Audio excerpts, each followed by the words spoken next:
Olá, esse é mais um episódio do podcast Bom Senso Brasil. Entrou no ar e já com relativo sucesso, bastante comentado, a série Tremembé, que, como o nome sugere, é o nome da unidade prisional localizada no município do mesmo nome, conhecida por abrigar lá detentos midiáticos, gente famosa, casos rumorosos, autores de crimes hediondos aí que ganharam notoriedade, repercussão. Nós não vamos falar da minissérie, evidentemente, porque ela está sendo exibida e a ideia aqui não é discutir ou dar spoiler de nada, mas a série, né, levanta um debate muito relevante sobre a questão do sistema prisional no Brasil. Como em Tremembé, em todas as cadeias, não só do Brasil, mas acho que do mundo, por que não dizer, a situação não é exatamente das mais confortáveis. E para falar sobre esse tema hoje e outros correlatos, né, a gente tem a satisfação e o prazer de receber aqui com a gente nos estúdios o Dr. Murilo Razel Cortez, que não bastasse a qualificação, o currículo que fala por si só, é também filho de um grande amigo meu de infância, o Dr. Rodolfo Cortez, a quem eu não vejo há algum tempo. Aproveito aqui para saudá-lo. Doutor Murilo, bem-vindo. O espaço é seu, a gente fica muito feliz com a sua presença. Não vou fazer a primeira pergunta, deixa ele falar, eu geralmente que eu gostaria que você começasse, meu, falar, vamos falar de sistema prisional. Manda bala. Bom, boa tarde, então, eu que agradeço aí pelo convite, né, e vamos conversar um pouco sobre o sistema prisional, vamos tentar trazer alguns dados, algumas informações que talvez tire um pouco algumas impressões das pessoas, deixe com outras impressões, traga uma visão diferente do que é o sistema prisional, falar um pouco a nível mundial, um pouco a nível Brasil, ter uma comparação de dados para a gente poder chegar, quem sabe, numa conclusão, ou não chegar em conclusão nenhuma. Mas pelo menos abrir algumas informações. Conversar um pouco sobre o assunto, né? Eu vou fazer a primeira colocação, então. Um pensador cujo nome eu não lembro desse tempo, tem uma frase de efeito muito bonita que diz que as prisões têm muros altos para que a gente não saiba o que acontece lá dentro. O que acontece dentro das prisões? Pois é, isso é uma expressão verdadeira, né? São muros altos, uma parte para que a gente não saiba o que acontece lá dentro, e esse agente é muita gente, né? E tem gente que realmente não é para saber o que está acontecendo lá dentro, que não é o caso da sociedade como um todo. E tem muros altos para que as pessoas que estão lá dentro também não saiam e não saibam tudo o que acontece aqui fora. É uma ilusão a gente achar que a prisão isola o prisioneiro de tudo que acontece no mundo, ele continua sendo um sujeito vivo e que está conectado com o mundo exterior. Inclusive tem possibilidades legais de se comunicar com o mundo exterior, as notícias que nós ficamos sabendo, eles ficam sabendo também lá. Até antes. Muitas vezes até antes, né? Nós ficamos sabendo das notícias do que acontece lá, não tudo é bem verdade, mas no período recente especialmente. Aliás, alguns episódios históricos ao longo da história do Brasil, aí as unidades prisionais foram um palco de notícias, né? Vale lembrar, por exemplo, o Carandiru, virou filme, virou série, foi uma coisa que aconteceu lá dentro, um fato histórico. Muitas versões. E com certeza a verdade está em uma delas, né? Falar em verdade real, eu ouvi dizer, doutor Adilson Vieira Pinto, hoje advogado, ex-delegado de polícia, diz que falar em verdade real apodrece a boca e cai os dentes. Não é? Se é que existe uma verdade, é difícil a gente falar em verdade real. A verdade se esvai junto com os fatos, né? A coisa acontece, a verdade se esvai e a gente tenta chegar na verdade possível, né? A verdade possível certamente está entre essas várias versões do que aconteceu. Mas é um caso que ilustra bastante, né? E é curioso a gente entender essa identificação e essa aversão que a sociedade tem com a unidade prisional, com os presos, com os egressos. São pessoas que vêm da sociedade e que vão voltar para a sociedade. Então o que acontece dentro de um presídio hoje é o que acontece fora. As pessoas vivendo, comendo, indo ao banheiro. Talvez não tomando tanto banho quanto deveriam. Talvez não comendo tão bem quanto deveriam.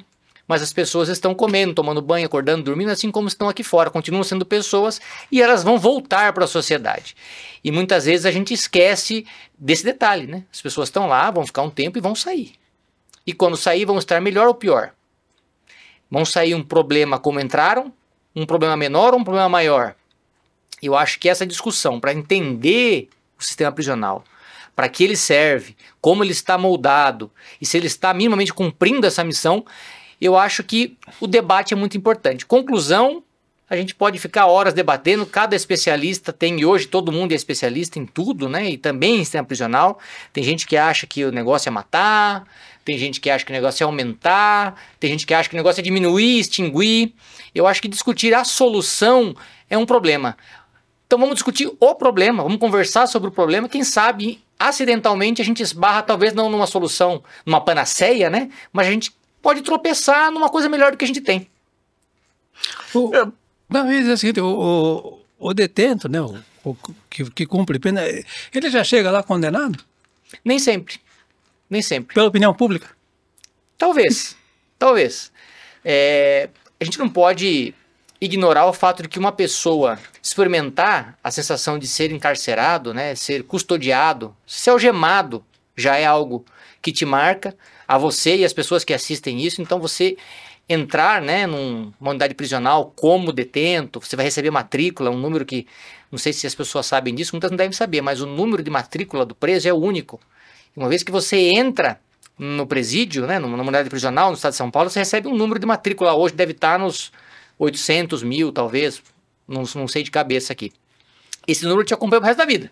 Se você for preso de novo, aquela é a sua matrícula, é o RG de preso. Então isso gera uma identidade, né? Isso gera uma identidade, literalmente falando, né? Ser identificado através daquele número. E é claro que a pessoa que entra, assim como a gente costuma dizer no dano moral, né? Você pega um travesseiro, corta ele, joga do alto de um prédio, depois não era para fazer isso, você junte as penas e põe de novo no travesseiro, né? É óbvio que não dá para fazer isso. Isso acontece com as pessoas que vão presas. São marcadas fisicamente, emocionalmente, documentalmente pro resto da vida, isso é verdade. Mas é interessante notar que nem todo mundo chega numa unidade prisional e nós temos cadeias públicas, nós temos carcerários da Polícia Civil, nós temos centros de detenção provisória, nós temos centros de progressão criminal, nós temos presídios, né? Cada unidade tem uma destinação diferente e nem todo mundo que chega lá chega condenado, nem sai condenado, né? Muita gente entra e sai sem ser condenado. Isso é um dado, aliás, importante saber, vamos falar um pouco de dados, né? No Brasil, estima-se, e é uma dificuldade estimar isso em tempo real, que 25% das pessoas presas são presos provisórios. As pessoas que estão aguardando o julgamento, que não tem ainda uma pronúncia de culpa ou de não culpa. Por favor, põe o primeiro quadro, o Luiz vai falar em cima disso. Vamos lá.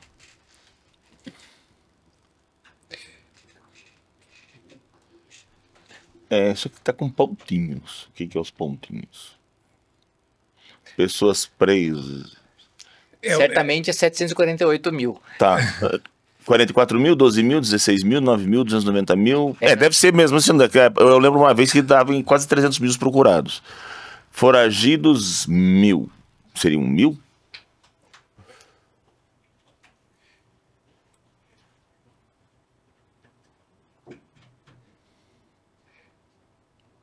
O Brasil hoje ainda é o segundo país com maior população carcerária? Terceiro. Terceiro? Números absolutos, né? Estados Unidos e China antes, né? Salvo o melhor juízo, sim. Rússia já esteve mais próximo, hoje está um pouco mais afastado. Diz que o Putin andou fazendo uns negócios lá, servindo um chá com uns produtos lá. Diz que Esses dados a gente tem que sempre ouvir com muita parcimônia, né? Como é que a gente vai confiar 100% nesses dados que vêm da Rússia, vêm da China, né? São países que dizem por aí, são um pouco avessos à transparência com a coisa pública e esse tipo de informação é muito sensível, né? Bom, o que eu posso dizer é que hoje a Rússia atravessa uma guerra com a Ucrânia. Coincidentemente, ela deixou de ter as cadeias tão cheias. As pessoas podem cogitar quais soluções foram adotadas para diminuir botaram o povo lá para lutar. Diminuiu bastante. Acontece isso, em tempo de guerra acontece isso. Inclusive com promessa de que quem voltar... Exatamente. A maioria não volta. A questão é essa. Bucha de canhão.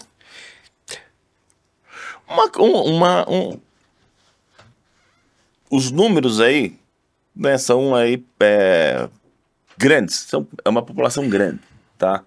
E aí eu queria assim, eu vivi um pouco esse mundo carcerário, nunca fui preso. Mas não tem matrícula criminal. Não tenho matrícula, mas eu já fui policial. Tá? Eu fui policial no tempo em que você tinha as cadeias dentro de distritos. Tá? Aqui, por exemplo, tinha na seccional. Trabalhei aqui. Quem fazia a guarda era... Os carcereiros, né? A Polícia Civil, né? Isso. E por um tempo a Polícia Militar. Polícia também. Militar, aqui tinha Polícia Militar, tinha carcereiro, mas tinha Polícia Militar. Já em Itu, tinham carcereiros, né? Tem os carcereiros, mas a guarda...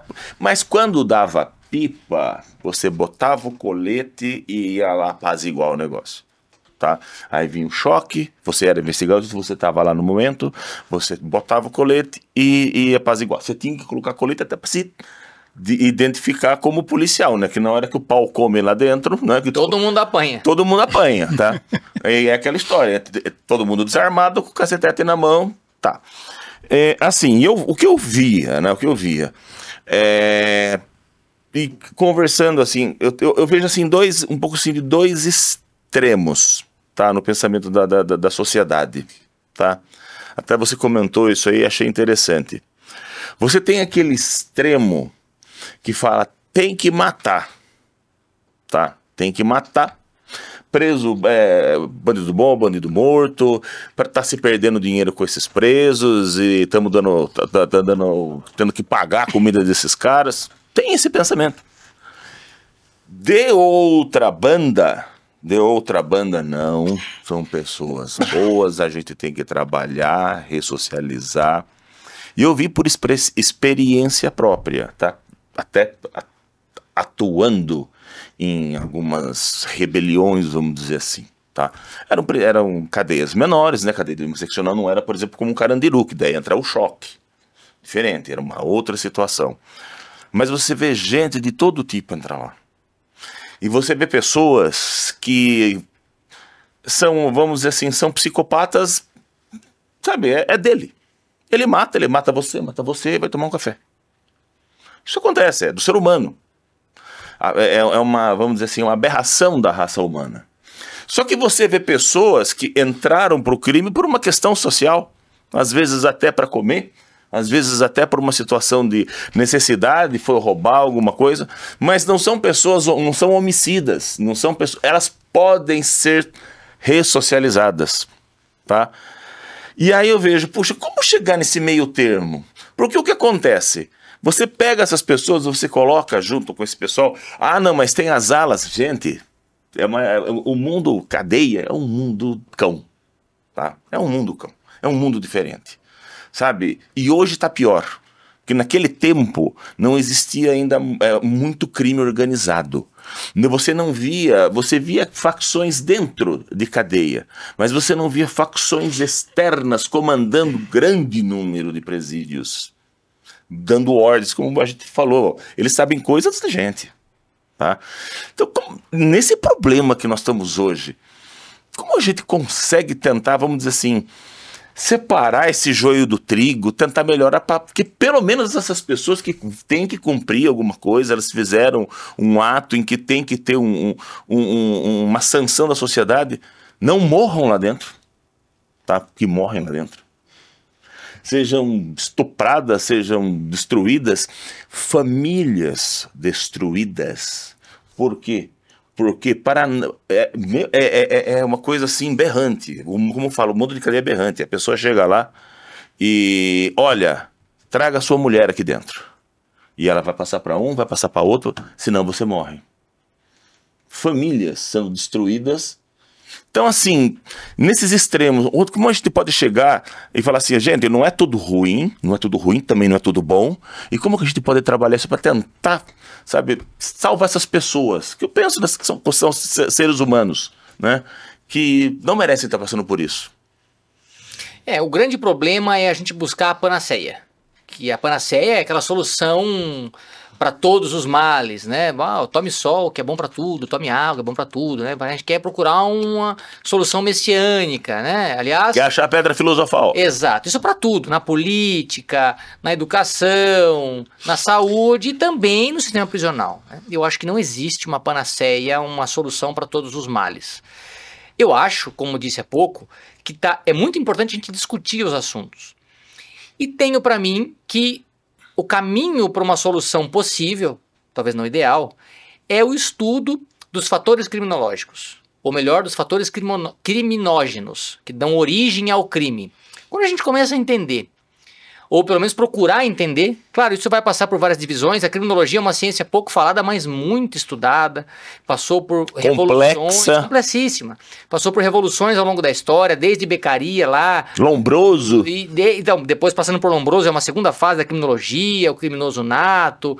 E ao final da vida, pouca gente sabe, mas ele mesmo concluiu que ele não tinha razão naquilo que dizia. Sim. Foi seguido por outros criminólogos, ainda da fase científica, muito ligada com a medicina. Estava ligado com o período positivista, então, e a criminologia foi evoluindo junto como uma ciência, né? Passando nos anos 60 por uma virada cultural, e mais recentemente fala-se inclusive em criminologia queer, para entender as questões da sexualidade, da homossexualidade ou da disforia de gênero dentro. Nossa, essa é nova para mim. Pois é, e os estudos avançam aí, e há contribuições para uma possível solução em todas essas escolas.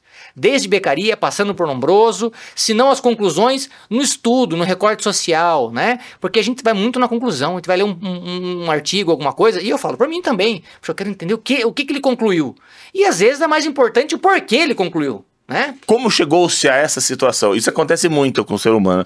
A conclusão, às vezes até nem... Até a gente mesmo, a gente vai ver um estudo, vai ver uma tese, deixa eu ver o abstract aqui, pronto. Velho, ali é um resumo do resumo, você não tem... E às vezes tá só te atraindo, porque ele quer que você leia o resto. Exatamente. Né? Então fica um chamariz. Quantas vezes, em sentenças judiciais, eu fui ler a sentença e então, vou ler um relatório para ver se o juiz viu o processo e ele viu. Então eu começo a ler a fundamentação. Eu leio o primeiro quarto, ganhei. Aí o segundo quarto, perdi. Terceiro quarto, acho que deu metade e metade. Não sei. Puta, no final, não era nem isso, nem ganhei, nem perdi, o juiz disse que... Muito pelo contrário.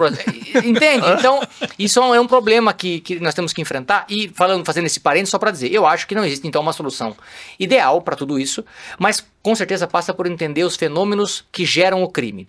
Então há fenômenos biológicos. Aí nós vamos lembrar de Lombroso, que falava do homem delinquente, o criminoso nato. Ele media a cabeça. Ele vinha com o estudo da frenologia para dizer que aquele sujeito tinha a propensão de se tornar um furtador, né? Pô, parece que ele tinha um pouco de razão no que ele dizia, por dizer que o fator biológico, ele é um fator criminológico. Só uma coisa, o Zé Antônio seria o quê? Na época de Lombroso seria certamente um nobre. Exatamente. Se eu sair na rua agora, sou preso. Lombroso reconheceu no final da vida dele que... Parado é suspeito, correndo é bandido. Não tem todos o banco de dados, vamos dizer assim, que ele usou para fazer os estudos do crânio e tal, ele já era um recorte do próprio sistema prisional. Então ele admitiu ao final da vida que ele partia de um pressuposto errado, porque ele só estudava os crânios daqueles que estavam presos, que já eram então etiquetados pelo sistema. E ele descreveu um homem mouro, que era o marginalizado daquela época. Então quer dizer, no final das contas, todo o estudo dele foi uma conclusão equivocada por conta de um recorte, né, um viés de confirmação. Ele é preso. A amostra dele é desse tamanho. E era, entende? E era coincidia com os mouros que à época eram, então, os marginalizados. Então, assim, o estudo era importante. Existe um fator biológico. Você comentou sobre as pessoas que são neurodivergentes, que são aí psicopatas, né? E são grande parte da sociedade. Eles estão dentro do presídio e fora também. Sim. Né? E muitas vezes a solução... Aqui mesmo. Eles estão mais próximos do que a gente imagina. E nem todo psicopata é um assassino, né? Mas pode ser um assassino também. Como as pessoas neurotípicas podem ser assassinas. Talvez a solução para um e para outro realmente não seja a mesma. E o direito penal clássico, que é o que nós exercemos até hoje, desde 1940, nosso Código Penal, 41, Código de Processo Penal, ou um ou outro, confundo às vezes, sei que ambos são da década de 40, passaram por reformas que vão mudando a sua essência, etc., mas vão ficando resquícios, né? Ele enfrenta essas questões, a questão da insanidade mental, a questão da progressão de pena, a questão dos direitos do preso. Nós temos isso positivado com maior ou menor detalhamento, mas isso existe. O nosso problema hoje, me parece, são dois. Primeiro, a aplicação disso, porque isso custa, precisa ter disposição e precisa ter dinheiro. E a adequação disso para os nossos tempos hoje, para a criminalidade moderna, que é muito diferente da criminalidade dos anos 40, 50. A gente ainda tem hoje o jogo do bicho como um grande fator criminógeno. Daí vem lavagem de dinheiro, daí vem toda sorte de clandestinidades que, por conta desse dinheiro não poder ser legalmente inserido no sistema financeiro, ele gera. Então as pessoas guardam dinheiro na casa, se eu sei que você guarda dinheiro na sua casa, eu roubo você, se você está no meu campo do jogo do bicho, eu não vou entrar com uma ação para proibir você de jogar, não, eu vou matar você. Então Isso acontece. Isso já era assim na década de 40 e 50. Mas hoje nós temos as facções criminosas, nós temos o Comando Vermelho, nós temos o PCC, que são um fenômeno das últimas 2 décadas. 1990 e pouco, em Tremembé, começa esse movimento. Há quem diga, isso é importante de a gente perceber, que há quem diga que um dos grandes causadores desse fenômeno do crime organizado foi justamente a má organização do sistema penitenciário. Então, num determinado momento, por exemplo, durante o regime militar, você encarcerou em massa pessoas que eram, na verdade, intelectuais. Muitas dessas pessoas tinham ligação com movimentos internacionais que tinham um outro âmbito de estudo do Estado, né? Você colocou um criminoso convencional. Se você ligou 2 fatores, né? Uma elite intelectual, que tinha lá suas intenções, uns dizem que é horrível, outros dizem que é admirável, com a criminalidade. Então você colocou no mesmo caldeirão 2 ingredientes e ferveu. Dali sairá alguma coisa. Depois, num outro momento, você tem, por exemplo, um fenômeno que aconteceu no Brasil. Vocês lembram da época dos sequestros? No tempo da ditadura militar isso aconteceu com alguma frequência. Era um método utilizado de forma bastante requintada para fazer barganhas. E até para fazer dinheiro. Mas a princípio barganha, porque sequestrava-se o embaixador americano e se trocava por 40, 50 presos políticos. Sim. Isso funcionava. Mas o sequestro é algo extremamente refinado. Existe toda uma organização para você fazer um sequestro. Não é assim, vamos encostar o Zé, você pega ele, você leva na minha casa. Você fez assim, a polícia pega na hora.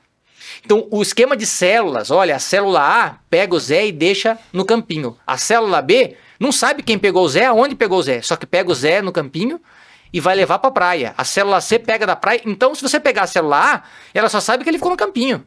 Aí, acabou. Se você pegar a célula B, ela só pegou no campinho e deixou na praia.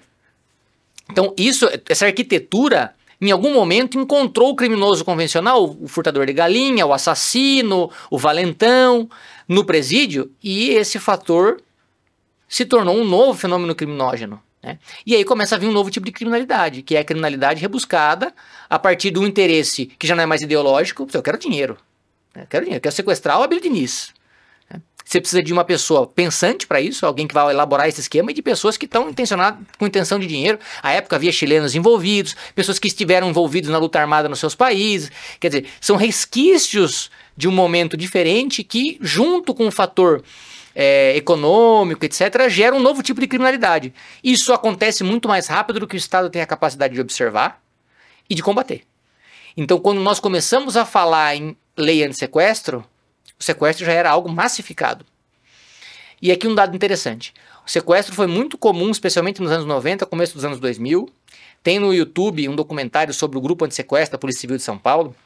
Quem tiver curiosidade e puder assistir, assista. É bastante interessante. Inclusive, sob o ponto de vista da violação dos direitos fundamentais que aqueles policiais cometiam naquela época, abertamente. Aquilo era algo aceitável naquele período.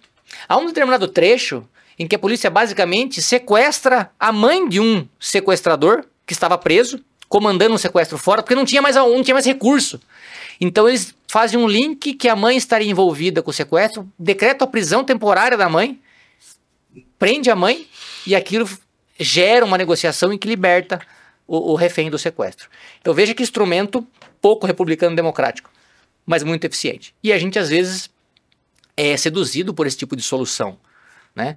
Que é uma solução pontual, mas não é uma solução escalável. Isso não vai resolver todos os sequestros da São Paulo. Até nos Estados Unidos, aqui no Brasil, já se estuda um pouco isso, essa questão de você utilizar aí até quando o Estado pode, né, até que momento o Estado mantém-se como Estado e a partir de que momento ele pode agir de uma forma totalmente como solução republicana, que é o Tic-Tac Bomb. Já ouviu falar? Tic-Tac Theory. Teoria da bomba relógio, traduzindo para o bom português. O cara que... Cenário da bomba relógio. Tá lá uma bomba para explodir, uma bomba atômica lá para explodir, tem meia hora que vai explodir, você tá com o sequestrador ali, o sequestrador não, o terrorista, você tem meia hora, e você não tem como evacuar uma cidade em meia hora. E aí, o que você faz? Nem como achar bomba, que você não sabe nem como achar bomba. Mas ele sabe a bomba. Ele sabe. Até onde você vai torturar esse cara... Na verdade, a pergunta você pode, nesse cenário, porque a primeira premissa você nunca pode torturar. Aliás, o direito a não ser torturado é reconhecido como um dos poucos direitos absolutos, mas que é importante reconhecer não é uma verdade. Na realidade prática, a tortura é recorrente. Sim. Isso tem que ser admitido. Isso no mundo inteiro. Se você for lá, não é Brasil, em Guantánamo, em Cuba, você vai ver lá, pelo amor de Deus. Se você for em São Paulo, você vai ver isso. Aqui em Sorocaba isso acontece. Quando a gente fala assim, por exemplo, dos Estados Unidos, de países desenvolvidos, tem, não é só. E nós não estamos falando de ações especiais, de forças especiais de Estado para combater o terrorismo. O cenário é muito, muito mais simplista do que esse. Então isso é na polícia americana, isso é na polícia turca. O que nós temos que entender... A turca danou-se, né? Que a turca é uma das mais complicadas. Inclusive está entre os top 10 lá, a Turquia está de população prisional. O que é tortura, a que ela se presta, se é uma violação de direitos ou não. Que é uma violação de direitos, isso é muito claro para nós. Que ela é inaceitável também. Mas me parece que a dificuldade não é aceitar que é errado. É aceitar que ela acontece. E ela acontece cotidianamente. Nós fingimos que não vimos, que ela não acontece, enquanto não acontece com a gente. E tá tudo bem. Porque se a tortura acontece para resolver um problema meu, eu até acho bom. Como que eu vou achar ruim? Eu não tô sendo torturado. Se eu não tô vendo a tortura acontecer, para mim tá tudo bem também. Mas ela acontece. Isso é uma realidade. E veja, todo o meu respeito às forças policiais, os integrantes das forças policiais, civil, federal, polícia militar. Agora, ignorar a realidade, deixar de discutir isso, não vai fazer a tortura deixar de acontecer. E não vai ser uma solução. Não é a tortura como a gente via no período da ditadura militar, institucionalizada, lá dentro do DOI-CODE, mas ainda acontece. E é recorrente. Isso acontece por parte do Estado e acontece por parte do não-Estado também. Isso é um método recorrente de solução de conflitos aí, institucional ou não. Então, muito embora seja um direito tido por absoluto, talvez seja um direito dos mais violados mundo afora aí. Tanto pelo Estado quanto pelos não-Estados. Então, o bandido faz isso, a facção faz isso, e as forças do Estado, infelizmente, ainda fazem isso. Talvez não colocando no pau de arara como antes, talvez não pendurando no gancho como antes, mas isso ainda acontece, é preciso que se diga. Né? E isso passa pela discussão do sistema prisional. Né, que nós fazemos, veja, se o método é esse, para que a gente possa chegar no criminoso, se aquele não criminoso merece isso para que a gente chegue ao criminoso, o que o criminoso merece? E uma coisa importante, até falando aqui da questão do advogado, nossa área. Nós três. Nós três aqui. Como eu falei, já fui policial. Quando você fala, quando a gente coloca assim... isso acontece. Não. O cara fez alguma besteira ali, tem que apanhar. Esse torturador, muitas vezes, essa pessoa que faz isso, ela não é, ela pode até ser uma pessoa boa, né? Ruim, sei lá. Mas ela começa a ver isso com uma normalidade. É cultura, né? Começa a se aculturar desse, não, eu posso bater alguma coisa. E acontece com o advogado. Aí o advogado vai falar alguma coisa, essa pessoa acha que pode bater no advogado. Eventualmente. Mas infelizmente isso nunca aconteceu comigo. Mas acontece. Mas acontece. Nós tivemos um caso aí no interior de São Paulo, Batatais, se eu não me engano, até a época presidente seccional da OAB, a Patrícia Manzolini, foi lá prestar solidariedade, o delegado deu uma cabeçada no advogado lá em uma discussão. Quer dizer, se isso foi feito, né, diante de todo mundo, o que acontece subrepticiamente? Exatamente. É importante que se diga. Isso não é o que deve ser feito. A polícia não aprende isso na academia de polícia, como talvez em outro tempo aprendesse. Isso não acontece mais. Quando isso vem às claras, isso é comprovado, isso é reprimido, etc. Mas não quer dizer que não aconteça, né? E eu ia falando sobre, para fazer um gancho e não deixar solto, né, sobre a questão do sequestro. O sequestro hoje é um crime que saiu de moda. Em grande medida, por conta do aparelhamento que o Estado jurídico e de pessoal que o Estado passou a empreender para acabar com isso. Então, um dos primeiros, ou se não a primeira modalidade de colaboração premiada que hoje se fala tanto, é dessa época, anos 90, anos 2000, que foi uma espécie de colaboração premiada instituída em favor daquele que delatava os sequestradores, os seus comparsas. Que tinha um outro nome, era caguetagem. Mas a caguetagem virou institucional. Virou institucional. Agora não é que eu vou fazer o que chama-se troca de cabeça. Eu tiro você e ponho outro no seu lugar, isso que é crime, é uma fraude processual. Não, agora a lei me permite que eu reduza a sua pena, que eu te dê um benefício. Poxa, você institucionalizou isso, olha que ferramenta, né? Isso ficou institucional. E com isso, com um aumento bastante grande de pena para os sequestradores, isso foi tornando o crime de sequestro uma coisa demodé. Que já não valia mais a pena sequestrar pessoas, porque o benefício econômico e a intenção do sequestrador era essa, já não era mais uma questão ideológica. Era uma questão financeira. Financeira. Então, entra naquilo que a gente chama de direito penal econômico, ou teoria econômica do direito penal. Que o bandido faz esse juízo. É que não é só isso que determina se ele vai cometer um crime ou não. Mas ele olha e fala, bom, se eu sequestrar o fulano, eu tô correndo o risco de pegar 10 anos de cadeia, pra talvez conseguir 15 mil de... Eu não vou fazer isso. Pô, se eu furtar o celular aqui, 10 celulares, um por dia... Se eu for pego por vai dar um crime de bagatela, eu vou entrar e sair da delegacia antes da PM, pô, me parece que isso vale mais a pena. Então eu vou pegando celular, que eu pego 10 no final do mês, o trabalho é menor e o rendimento é o mesmo. É um dos mecanismos psicológicos que funciona na produção do crime, não é o único. E me parece hoje que a combate ao sequestro foi produtivo, né? Já não é mais algo que acontece, não vê mais notícia disso. Quando vê é uma coisa excepcional, isso não é mais aquela quadrilha organizada, pronta para que isso aconteça. O máximo que tem um relâmpago para ir no caixa, a boca do caixa, pegar o dinheiro e largar ou matar a pessoa, mas é assim, uma coisa assim. E aí já é uma extorsão mediante sequestro isso. Ali, mas na questão do relâmpago, né? Não é mais aquilo de, pô, no cativeiro, dias e tal. Aquela estrutura montada. Equiparado com roubo, né? Só que depende ali da pessoa consentir, ter que por a senha, etc. O crime não acabou, né? Mas o sequestro diminuiu. É um case de sucesso. Então, aumentou a pena, institucionalizou medidas aí de colaboração premiada, etc. Deu certo, diminuiu. Tem pouca gente ainda presa hoje por sequestro no Brasil. A grande maioria, e vamos falar um pouco de números, a grande maioria hoje das pessoas presas no Brasil está presa por tráfico de drogas, né? A minoria está presa por crimes como homicídio, por exemplo. Então, os crimes que a gente vai assistir o júri, que é emocionante assistir o júri, puxa, a mulher que matou o marido que matou a mulher, ah, meu Deus, o que é? Isso é um recorte muito pequeno do sistema judiciário e do sistema prisional hoje. Das pessoas que estão presas no Brasil hoje, como disse, 25%, mais ou menos 30%, estão aí como preso provisório. Esse número é comparável com o que se experimenta ao redor do globo em números absolutos. A ONU estima, e eu vi dados aí, vi ontem para conversar com vocês hoje aqui, dados da ONU, a população carcerária global está estimada em 11,5 milhões de pessoas. Desde presos cumprindo pena até presos provisórios, presos civis, qualquer forma de detenção pelo Estado. E cada país tem seu tipo de detenção, né? No Brasil não tem mais prisão administrativa, a menos que seja militar. Não tem prisão civil, a menos que seja devedor de alimentos. Mundo afora, o sujeito bateu o caixa do cofre público lá, não bateu, como já acontecia no Brasil, você vai ficar preso aqui até bater o caixa, né? Mas então são 11 milhões e meio de pessoas presas e 30% desse contingente é de presos provisórios. Então, muito embora a gente tenha que reconhecer que o número de presos provisórios é grande no Brasil, são pessoas reputadas inocentes que estão presas, né? Claro que por uma decisão judicial fundamentada, né? Mas talvez são pessoas que pudessem não estar presas, e é um contingente considerável.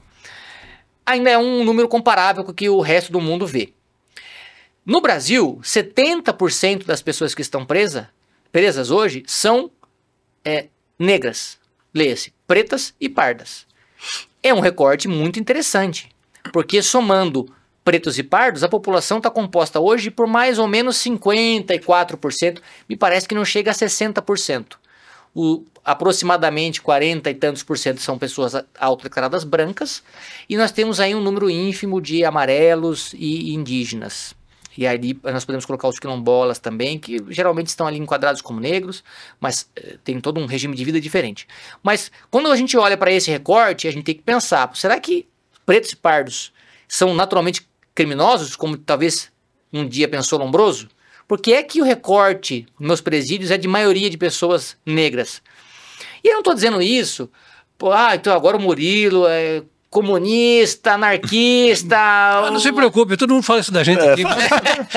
Fique sossegado. O preconceito... Bem-vindo ao clube. É o problema do mundo, são todos coitados, é um massacre da população negra, que a gente pode discutir se existe ou não, e se é institucional ou não, respeitosamente. Mas é um recorte que nós não podemos ignorar. Porque quando a gente vai observar os números dos funcionários públicos, dos cargos comissionados de alto escalão, a gente vai alcançar, nos de baixo escalão do governo federal, números de aproximadamente 40%, 30%, 40% agora, neste governo que instituiu uma política diferente de ministérios e tal. Então já deu, com certeza, aumentou. No alto escalão isso vai baixar para 30%, 20%, né? Da mesma sociedade, que é composta 50 e tantos por cento por negros, 40 e poucos por brancos. Então nós temos um recorte racial que tem que ser observado, tem que ser estudado para a gente poder entender se isso é algo natural, ok. se isso é algo natural. Mas se isso é algo artificial, nós temos que nos preocupar com isso.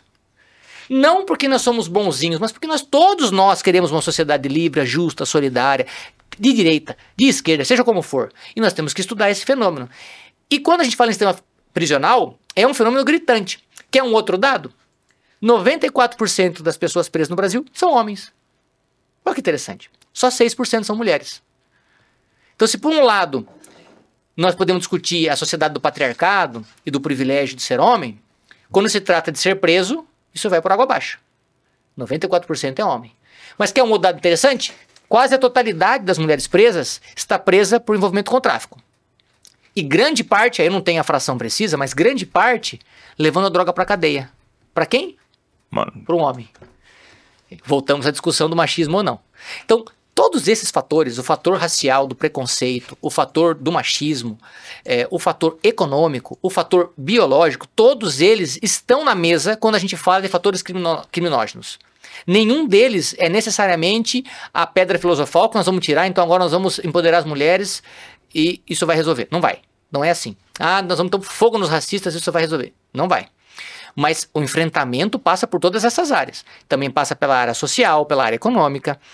Um dado interessante. A maior parte da população prisional hoje é composta por pessoas de baixa instrução. Então, que não tem, quando muito, tem o ensino médio completo, quando não, não tem nem o fundamental completo.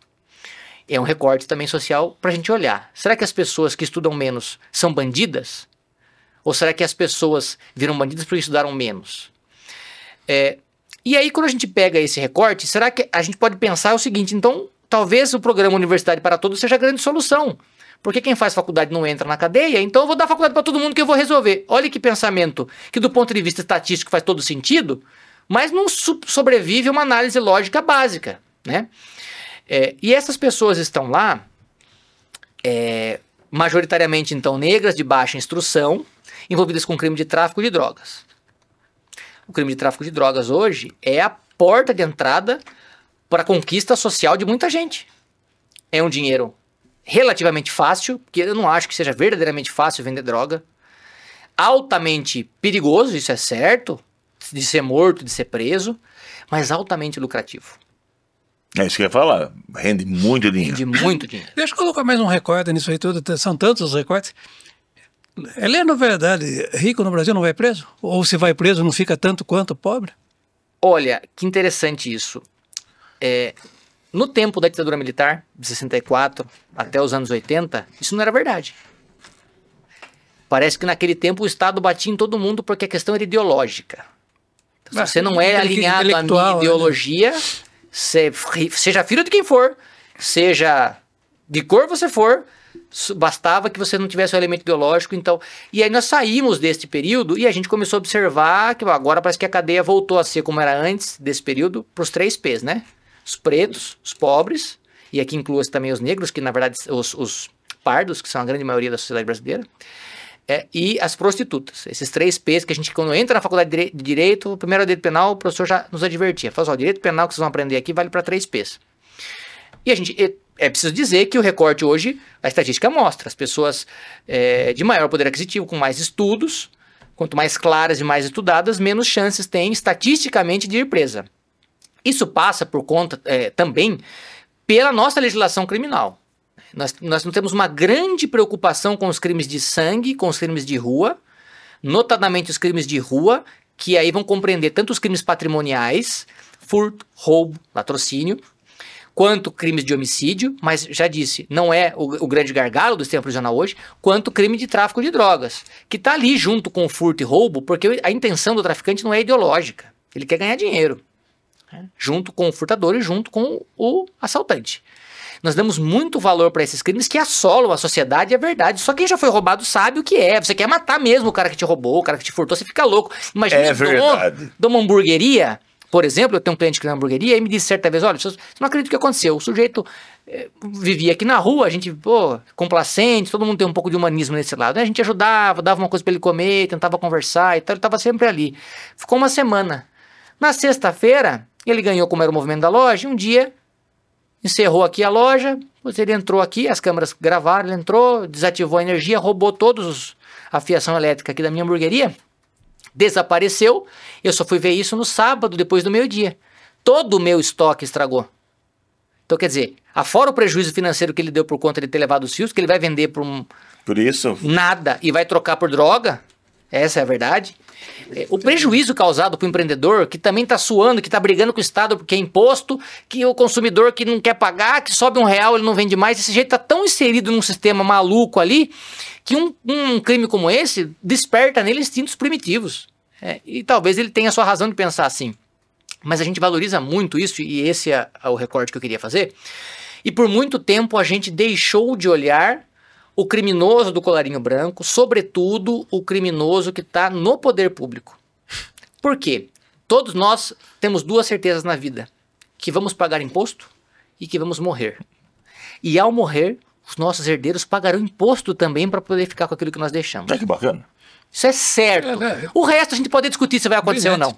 Mas isso é certo. Ah, mas eu não pago imposto, eu sou anarquista. Paga, sim, senhor. O senhor comprou uma garrafa de água... Tem imposto aqui. E não é pouco. E não é pouco. Então, essa subtração de patrimônio compulsória, da qual nenhum de nós pode escapar, forma um cofre praticamente sem fundo. E quem faz a gestão desse dinheiro, manipulando uma vírgula, traz um prejuízo infinitamente maior do que esse sujeito que individualmente causou esse prejuízo naquele cidadão, do que alguém que está furtando celular no metrô, etc e tal. Acontece que o crime patrimonial contra o sujeito causa uma impressão pessoal muito pior. Você ficar sob a mira de um revólver. Minha mãe tinha comércio, tinha farmácia. Eu já tive lá em mais de uma oportunidade e nós fomos assaltados. Precisa entrar com arma, apontar arma para minha mãe. Isso assim, eu tenho dúvida do que aquele sujeito merecia por ter feito isso comigo. E é por isso que eu não posso julgar ele. Né? Tem essas regras aí que não sou eu que julgo, etc e tal. E nem vou defendê-lo, porque faria uma defesa péssima, horrível, para que ele pudesse pegar o maior tempo de cadeia possível. Por isso não posso nem defendê-lo, nem julgá-lo. Então isso causa uma impressão muito ruim, mas a gente esquece um pouco quando a gente socializa o prejuízo, que é isso que acontece, né? Então o sujeito rouba 10 milhões. Fulano condenado, deputado ou senador, presidente que seja, porque roubou 10 milhões de reais. A gente vê aquilo e fala, nossa, que ladrão, nossa senhora, né? E não dura mais do que meia hora a indignação. Pô, 10 milhões. Isso é uma cifra, eu nunca vi 10 milhões, acho que se eu olhar assim, deve ter uns 100 mil, não, são 10 milhões, né? É uma coisa inacreditável. E essa desvalorização do crime verdadeiramente macro, que é esse, faz a gente ficar bitolado. Então a cadeia está cheia dessas pessoas que estão cometendo crime, tem esse recorte racial, tem esse recorte econômico, esse recorte social, mas não são só essas pessoas que cometem crime. E mais, talvez esses crimes nem sejam o grande fator criminógeno, o grande fator da aflição social nossa hoje. Mas de uns tempos para cá, é bem verdade, não sei se para o bem ou se para o mal, isso mudou de figura. Me parece que isso começou, pelo menos na recordação que eu tenho, com lá o esquema do mensalão. Então aquilo foi um choque. Começou deputado e preso, senador, delação premiada do senador, depois esse cara voltou a ser político, parece que deu tiro na Polícia Federal, agora uma loucura. Mas aquilo começou a mudar um pouco o cenário. De lá para cá, a gente vive um cenário de polarização até truculenta que não existia antes. A sociedade está inflamada, não está aguentando mais ver esse tipo de situação. E a polícia começou a chegar no alto escalão. Vez e outra visita a Brasília, vez e outra visita a Faria Lima. E eu não estou dizendo que no Planalto Central só tem ladrão, que a Faria Lima é o problema do Brasil, que os exploradores do capital. Não é isso. É que pessoas que estão lá também cometem crime. E a gente meio que não vê. E isso é estatístico, porque o sistema prisional é composto por uma pequena fração dessas pessoas, né? Devem estar presas lá em Brasília. Aliás, Brasília tem 1% da sua população encarcerada. É um número assustador. Uma em cada 100 pessoas de Brasília está presa. É bastante gente. Por quê? É uma população reduzida, tem um recorte para isso, né? Mas isso não quer dizer que os políticos, não são os políticos que estão presos na Brasília que formam esse 1%, não são a alta cúpula, entende? E a solução para o sistema prisional passa por enxergar que também é um espaço necessário para essas pessoas no sistema prisional, elas precisam ocupar a prisão também. Quem rouba o dinheiro público com bastante frequência precisa passar a habitar o sistema prisional. E acho que quando essas pessoas passam a frequentar o sistema prisional, a gente começa a discutir com mais profundidade se tem que ter banho quente ou não, se a comida tem que ter qualidade ou não, se pode chover dentro, se tem que ter visita, se o advogado pode não frequentar. Enquanto é um espaço dos excluídos, a gente não liga muito. Então já fui em cadeia que o parlatório, como é aqui agora no CDP em Sorocaba, nós, em um esforço conjunto com a OAB, promovemos uma reforma lá, a administração penitenciária tem sido parceira, tem nos permitido ajudar. Ficou exemplar. Tem até ar-condicionado para o advogado ficar lá se precisar ficar conversando no dia de calor, etc. Tem água, tem sala de espera, tem café, condições dignas de trabalho à altura do advogado. Já fui em lugar que era assim. Só que não ficava sentado, era em pé. A gente penitenciário falou, doutor, nós estamos com um problema aqui, o parlatório está interditado, o senhor pode atender ele aqui? Eu olhei, céu aberto, e eu aqui, o preso. E eu atendi o preso assim. Quer dizer, né? A realidade é muito heterogênea, porque é um espaço dos excluídos. Não estou passando a mão, não estou dizendo coitadinho dele. Mas ele entrou com um problema para a sociedade e ele vai sair de lá. Eu, como advogado, frequento. Então, por mais que eu queira o mal de quem está lá, eu vou sofrer esse mal junto. Os agentes penitenciários, eles ficam presos por 30 anos. Porque ele chega para entrar, para trabalhar com seus 20 anos, e vai se aposentar com 50, ele vai trabalhar na cadeia 30 anos. Então ele vai tirar a cadeia junto, sem nunca ter cometido um crime. Os espaços para os excluídos são um grande fator criminógeno. Então, hoje, o sistema penitenciário é o ensino superior do crime. Como eu disse, o sujeito entra lá, quando muito tem o ensino médio completo.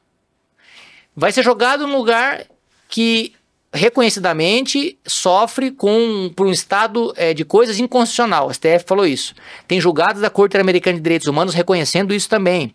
Comissão Interamericana, são órgãos internacionais que o Brasil aderiu. Gente, não é pessoas intrometendo, não. Nós queremos que vocês façam parte do nosso time aqui e nos ajudem, né? Estão opinando, dizendo, olha, não tá bom. Pedrinhas, por exemplo, deu uma rebelião lá, jogaram futebol com cabeça de preso. Isso já aconteceu em Sorocaba no passado também. Já jogaram futebol com cabeça de preso aqui. São cenas dantescas que, se a gente normalizar, a gente vai ficar sempre anos-luz de distância de uma solução. E, é claro, como disse antes, quem paga tudo isso somos nós. E pagamos caríssimo. O sujeito preso custa caro, a estrutura do presídio, da unidade prisional custa caro. Eu tive numa palestra recentemente com José Eduardo Cardoso. Há quem o ame, há quem o odeie. Eu gosto muito dele, estudioso, um sujeito que tem uma oratória invejável, embora não concorde com tudo que ele pensa e fala. Mas ele é bom. Inegável. Quem dizer o contrário está apaixonado por política e está cego. Ideia, mas o cara é bom. E ele foi ministro da Justiça e ele falou, quando chegou lá, viu o déficit hoje de, acho que 300 mil. Quer dizer, se prender todo mundo que está foragido hoje com mandado de prisão, não tem onde pôr, né? E fora que as unidades já estão superlotadas, né? Ele falou, como é que faz isso? Então, nós temos que construir 20 presídios. Não lembro o número exato. Eu falei, então vamos lá. Vamos lá, o movimento, consegue o dinheiro, conseguiu o dinheiro e tal. Quanto tempo leva? 5 anos para fazer cada um. Ele falou, por mais que eu queira, eu vou conseguir fazer se muito, talvez 3. Né? Então é um problema muito complexo. Né? Aí alguém vai falar, mas se tem 1.700 é porque cabe 1.700.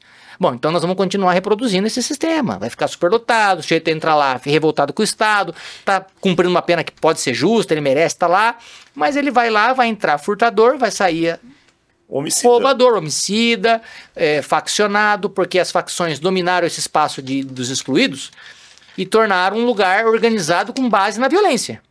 Quer dizer, você vai matar ele, eu vou matar você. Ah, então não vou matar ele. Ah, então tá bom. Então a organização começou dessa forma. E o crime organizado, de fato, colocou ordem no sistema prisional, sobretudo em São Paulo. Era um lugar completamente fora de controle, o Estado pontualmente intervia, como foi, por exemplo, no Carandiru, etc., quando a coisa se degringolava de vez. Mas é aquela coisa, sabe, que você, não vamos mexer muito, porque, né, você apertou demais, então ia tocando. Mas o crime tomou conta disso, o crime organizado. Então o sujeito que vai lá e adere à facção criminosa tem uma série de confortos que o sujeito que não adere não tem. Ele não é obrigado. Veja que até a bandidagem respeita o direito constitucional de não associação compulsória. O senhor não precisa se associar. Aqui o senhor tem direito constitucional de não se associar. Fique bem, mas se você não for associado, dorme no chão. O associado, a hora que se vagar a cama, dorme na cama. Olha a barganha que faz o sujeito entrar para uma facção criminosa e quando ele sai de lá ele tem uma dívida eterna. E a dívida é cobrada também numa equação de execução é obrigação de fazer, tá? Então você saiu, muito bem, o senhor se associou aqui porque quis, muito bem, agora o senhor vai sair então. Você tem que pegar uma mala do ponto A e levar no ponto B. O senhor tem que transportar o fulano do ponto C para o ponto D. Ah, mas veja bem, agora eu vou mudar de vida. Como que é? Agora ficou 12 pra você mudar de vida. É assim que funciona. Então o jeito barganhou a cama dele, virou associado, escravo do crime, possivelmente pro resto da vida. Será que esse sistema atende ao que a gente quer? Vale a pena a gente pagar por isso? Acho que não. Temos que discutir isso. Então, é uma coisa interessante, porque eu vejo assim, problema de Brasil, tá? Como um todo. Quando a gente fala em questão prisional, o problema aí trabalhar o preso, ressocializar, né? Problemas complexos, tá? Só que fazendo um paralelo, por exemplo, assim, com uma pessoa doente, né? Eu faço isso com a administração pública como um todo. O Brasil, ele tem um problema sério, ele tem um câncer. E como que ele trata? Tomando Novalgina. Temos um problema que precisamos analisar, precisamos estudar, e não é uma coisa que se resolve agora. Sistema prisional, você tem que fazer um projeto para 5, 10, 15, 20 anos, como que nós vamos reduzir isso, tá? Não, mas que problema a gente consegue resolver agora? Não se tem programação de longo prazo. Aqui se apaga incêndio. Vou dar um exemplo. Aí, vamos para o STF, que não foi aí recepcionado pela Constituição, que a pessoa que tem nível superior tem aí durante sala separada durante separada. Quando foi feito isso, foi justamente por esse ponto, tá? De você não misturar filósofos com presos, que a mistura ia dar coisa ruim. Que você ia... Ou para um ou para o outro, né? Ou o preso vai virar filósofo, ótimo se der, ou o filósofo vai virar... Exato. E aí, às vezes, o preso, que era um ladrão de galinha, ele aprende aí alguma teoria econômica que faz esse ladrão de galinha vir um grande traficante, porque ele começa a aprender, ele começa a ter cultura. Tá, é uma questão... não, certo, a pessoa com nível superior não... Gente, o problema não é esse. O problema é a gente resolver esse problema prisional, que as pessoas não vão mais para cadeia, tá? Um exemplo, você colocou bem, vamos lá, o cara... você lembra do caso Richthofen? Claro. Ouvi falar. Né? Mas se você perguntar hoje de um deputado que teve houve um grande de 30, 40 milhões há 5, 6 anos atrás, ninguém lembra. É isso, é a valorização do crime de rua, do crime de sangue, ninguém lembra. Só que esses 50 milhões deixou para ir para uma escola e muitas pessoas não tiveram escola e viraram criminosos por conta desses 50 milhões. Isso acontece no Brasil muito.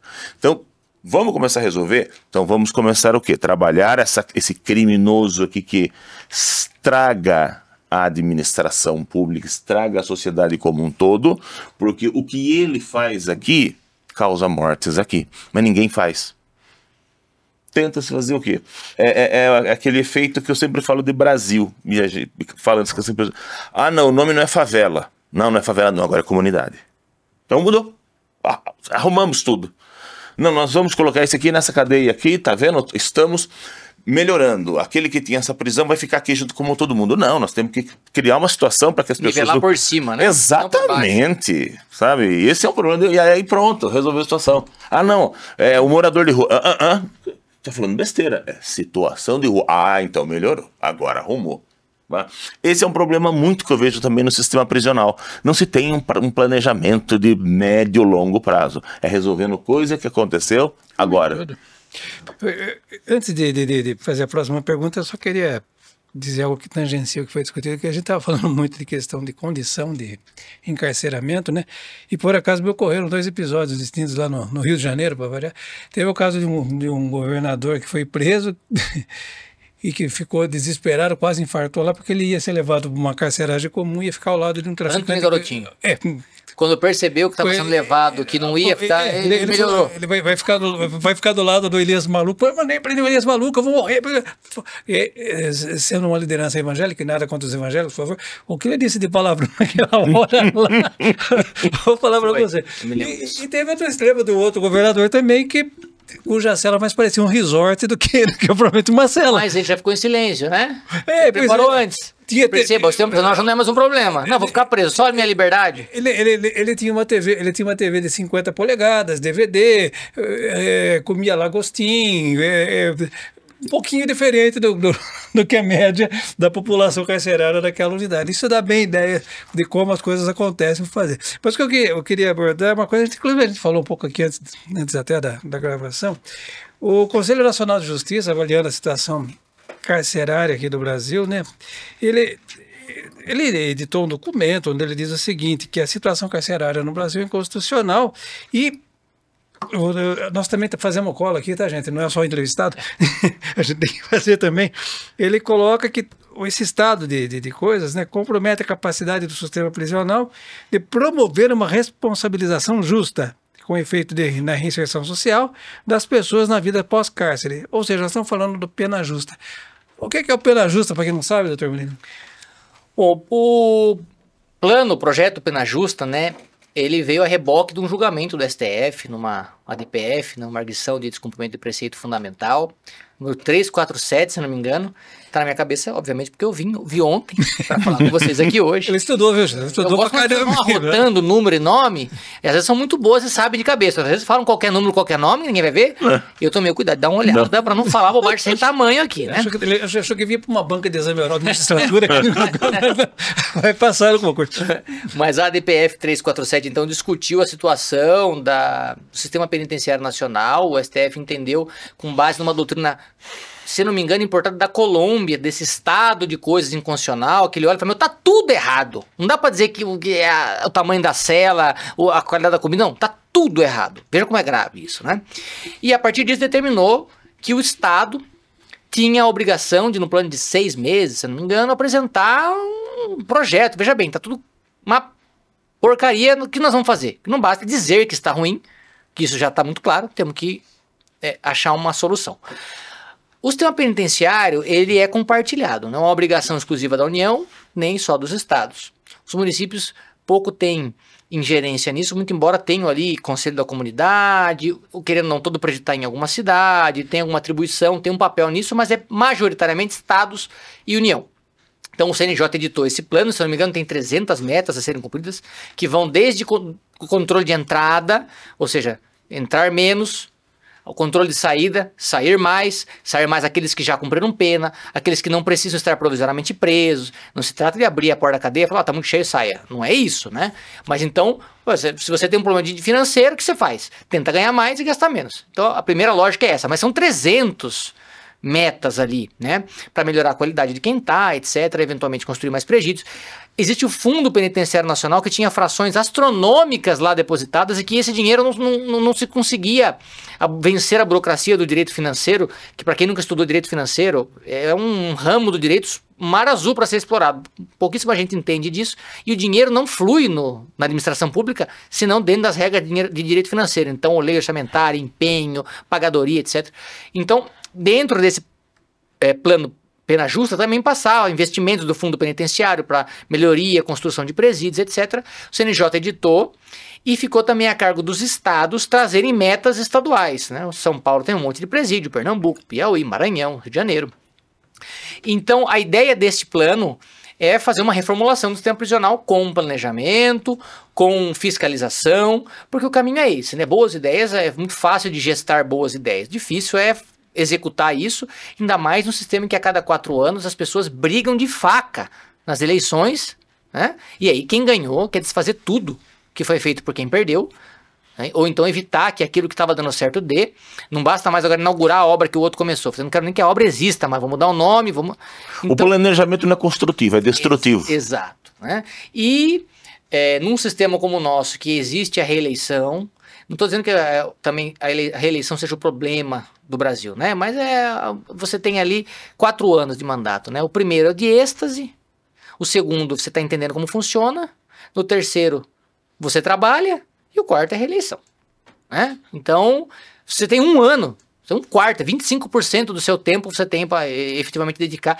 Estou dizendo, obviamente, daquele que não está com o espírito público e vamos combinar que quando chega lá são 513 e você olha e fala, eu sou o único virgem aqui, você fica até meio deslocado, né? Então é complicado. O sistema também é construído pouco produtivamente.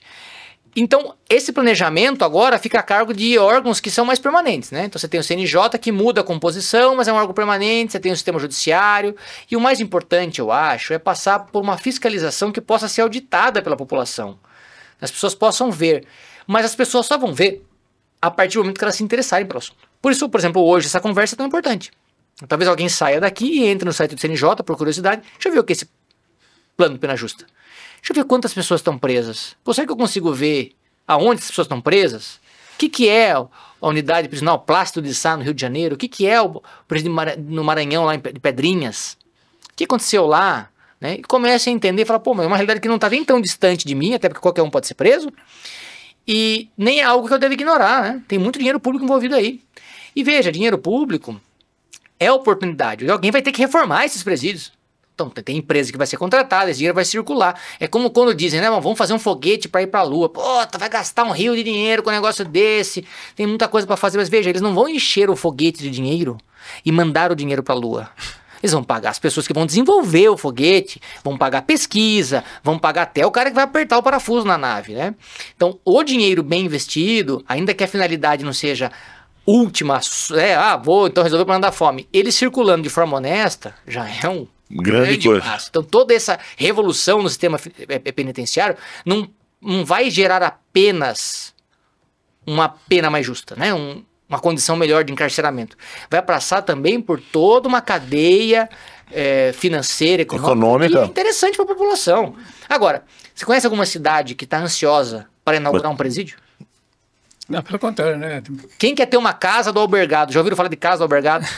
É onde o preso em regime aberto deveria cumprir pena. Isso existe 2 ou 3 no Brasil, sei que tem uma na Bahia. Quem que quer morar num bairro que tem uma casa do albergado? Ninguém. É o estigma. E eu entendo, não estou falando, você tem que ter uma casa do albergado no seu bairro. Não, mas é um enfrentamento, uma complicação. Ninguém quer ter, então o presídio ficar sempre longe.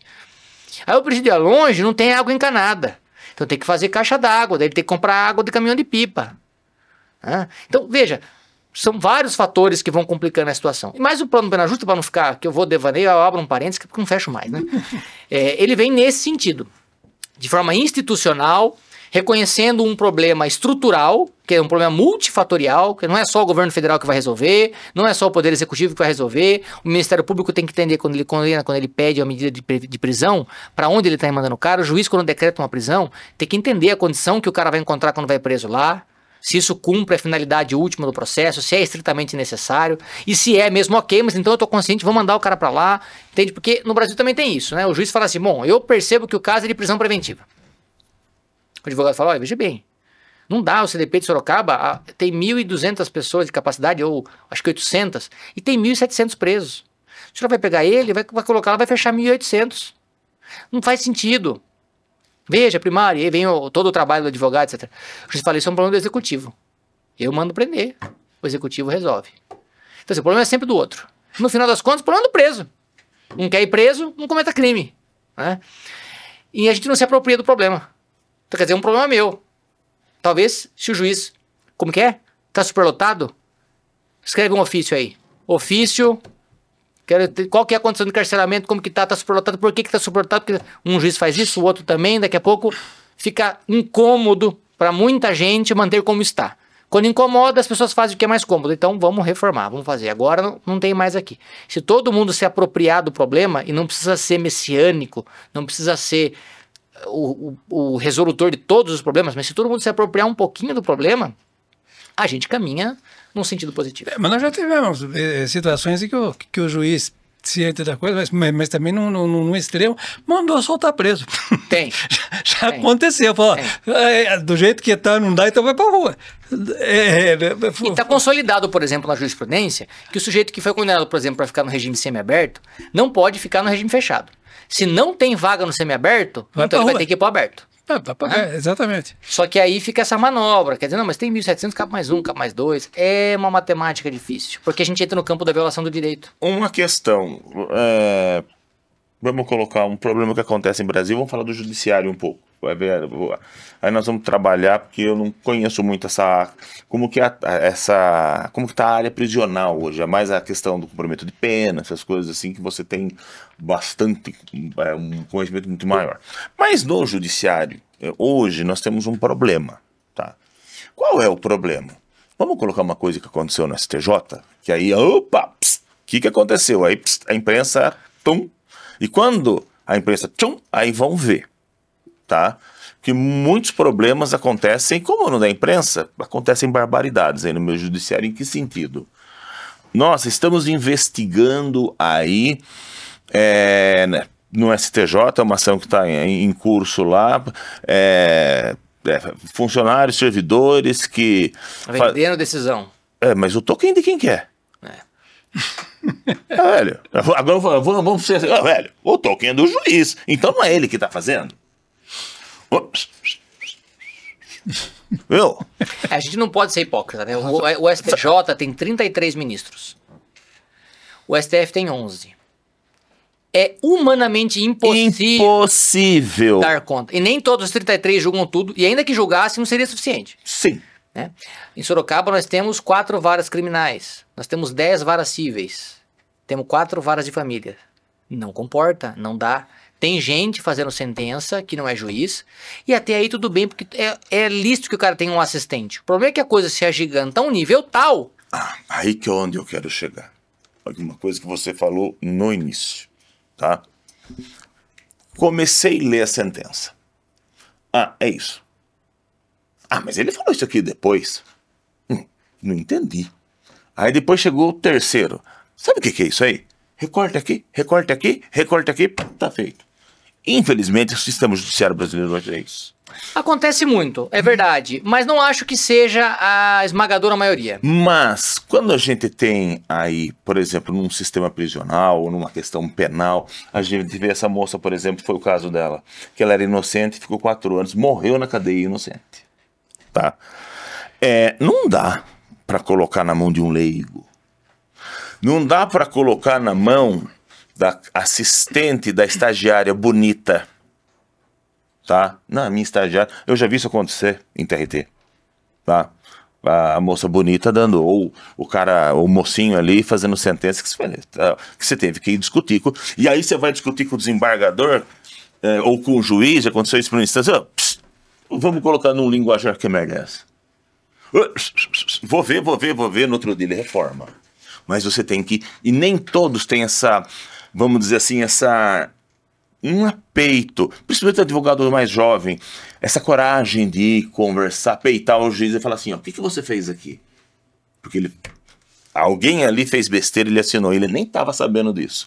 Mas quando a gente vê a questão penal, prisional, não dá. Tem que ser uma pessoa, como você falou, tem que olhar, analisar, ver contexto, tudo. Isso não está atrapalhando um pouco também?